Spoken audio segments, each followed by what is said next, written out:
नमस्कार साथियों।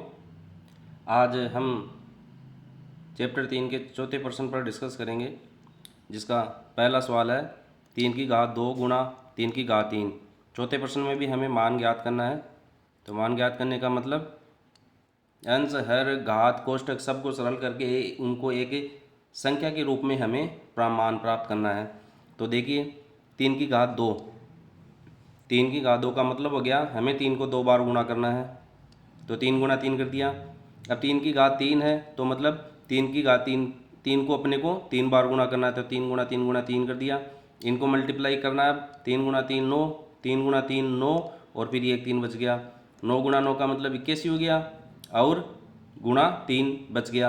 अब 81 को 3 से गुणा करेंगे तो 3 एकम 3, 8 3 24, 243। ये हमें इसका मान प्राप्त हो गया 3 की घात 2 गुणा 3 की घात 3 का। अब हम दूसरे क्वेश्चन पर चर्चा करते हैं। 1/2 की घात 2 गुणा 1/2 की घात 3 है। तो हमने देखा कि ये जो क्वेश्चन है आपका वो a/b की घात m के रूप का है, यानी कि अंश और हर पर घात लग जाएगी। अब कोष्ठक को हम सरल करेंगे तो कोष्ठक के ऊपर जो घात है वो अंश के ऊपर भी लग जाएगी और हर के ऊपर भी लग जाएगी। तो इसको अपन a की घात 2/2 की घात 2 लिख सकते हैं। ये घात है 2, कोष्ठक है, कोष्ठक को हटाएंगे तो घात 2 जो है वो अंश और हर पर दोनों पे लग जाएगी। इसी तरीके से दूसरे पद में 1/2 की घात 3 है तो हम इसको 1 की घात 3 गुणा 2 की घात बटा 2 की घात 3 के रूप में लिख सकते हैं। ये इस तरीके से अपन ने यहाँ पर इसको लिख दिया। अब देखिए अंश बटा हर के रूप में अगर बहुत सारे पद है, जैसे यहाँ पर 2 पद नज़र आ रहे हैं, अंश बटा हर, अंश बटा हर, और वो गुणा में है, तो उसमें आपको हमेशा सीधा एक ही बात याद रखना है कि अंश के ऊपर की जो संख्याएं हैं वो आपस में गुणा हो जाएगी और हर में जो संख्याएं हैं वो आपस में गुणा हो जाएगी। तो 1 की घात 2 का मतलब 1 गुणा 1, 1 को 2 बार गुणा करके लिख दिया। 1 की घात 3 का मतलब 1 को 3 बार गुणा करके लिखेंगे। अब हर की बात करते हो, हर की संख्या आपस में गुणा हो जाएगी। 2 की घात 2 गुणा 2 की घात 3, तो 2 की घातांक को सरल करेंगे तो 2 को 2 बार गुणा किया, 2 गुणा 2, 2 को 3 बार गुणा किया तो 2 गुणा 2 गुणा 2 प्राप्त हो गया। अब 1 को कितनी भी बार गुणा करो उसका मान सदैव 1 प्राप्त होता है, तो हमने 1 यहाँ पर लिख दिया। 2 गुणा 2 का मतलब 4, फिर 2 गुणा 2 का मतलब क्या मिला अपने को, 4 मिल गया और 1 2 शेष रह गया तो इसको यहाँ लिख दिया। छोटी छोटी संख्याओं का गुणा करके चलते हैं। 4 गुणा 4 का मतलब 16, फिर 2 शेष रह गया, 16 दूना 32, तो ये 1/32 इसका मान प्राप्त हो गया है। अब एक क्वेश्चन आपको करना है, इसका जो तीसरा क्वेश्चन है वो आपके लिए है। 3/2 की घात 2 गुणा 3/2 की घात 3। a/b के रूप में है, अंश पर घात लगाइए, हर पर घात लगाइए, ऊपर की संख्या को ऊपर से गुणा कीजिए और नीचे की जो संख्या ये है उनको सरल करके घातांक हटाकर नीचे की संख्या को गुणा करके मान प्राप्त कीजिए। अब हम चौथे क्वेश्चन पर चर्चा करते हैं। चौथे क्वेश्चन के चौथे पार्ट पर -1/2 की घात 3 गुणा -1/2 की घात 4। अब देखिए ये थोड़ा सा यहाँ पर टिपिकल आ गया है, कोष्टक भी है, ऋण और ऋण संख्या भी है, घातांक भी है, बटा अंश बटा में भी है, सारी चीज़ें यहाँ पर अपने के पास आ रही है।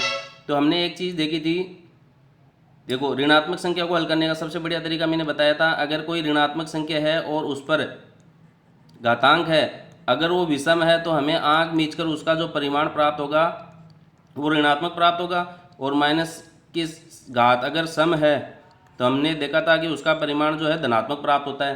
तो देखिए इन दोनों पदों में -1/2 की घात 3, 3 एक विषम संख्या है और -1/2 की घात 4, 4 एक सम संख्या है। तो इसका जो परिमाण मिलेगा अपने को वो ऋणात्मक मिलेगा और इसका मिलेगा धनात्मक। इसलिए देखो माइनस और प्लस अपन ने यहाँ पर लिख दिया है।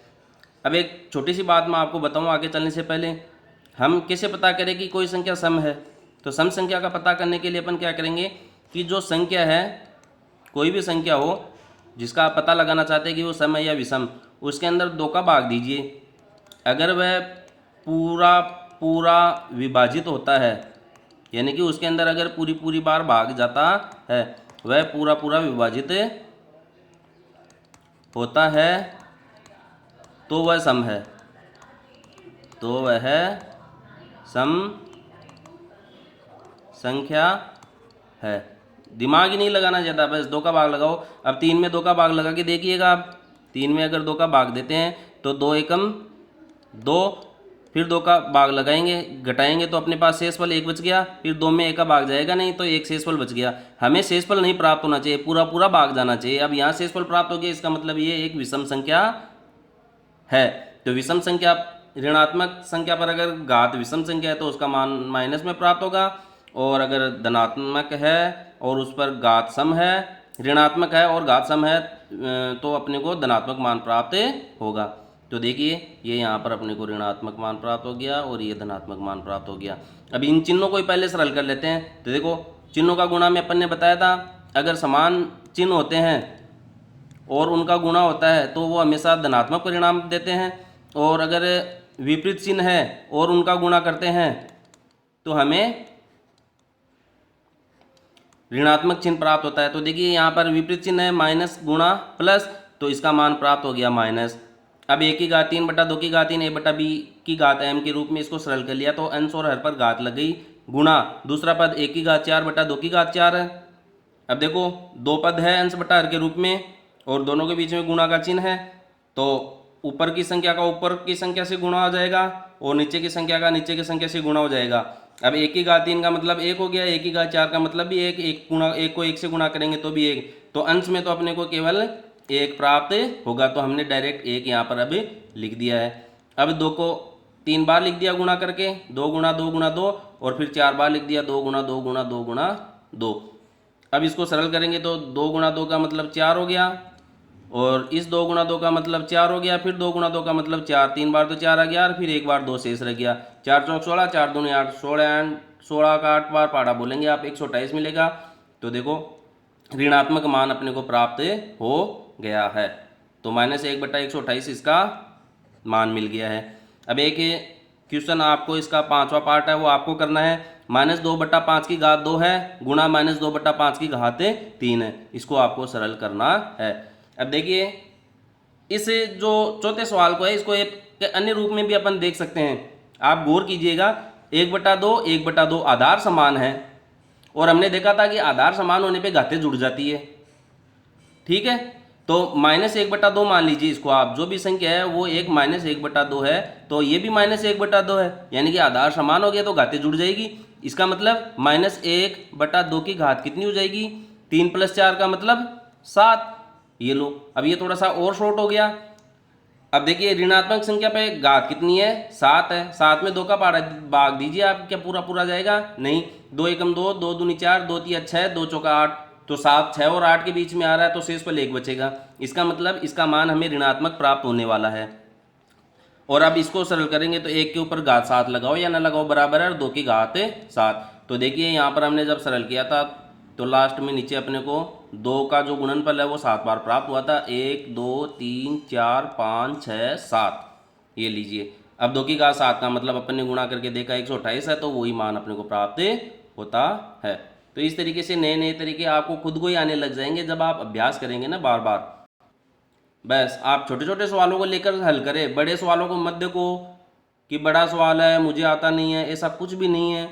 जब छोटी छोटी चीज़ों को आप अभ्यास में ले लेंगे वो आपको आने लग जाएगी, तो बड़ा सवाल कुछ भी नहीं है, बूंद बूंद से घड़ा भरता है। जो बढ़ा हुआ घड़ा नज़र आता है ना वो बहुत बड़ा होता है, लेकिन वो भरा हुआ रहता है बूंद बूंद से। तो ये जो छोटी छोटी चीज़ें हैं इन चीज़ों का आप अभ्यास करें और एक दिन आपका घड़ा भर जाएगा, आपको पता भी नहीं चलेगा। धन्यवाद। आगे का सवाल नेक्स्ट टाइम लेंगे।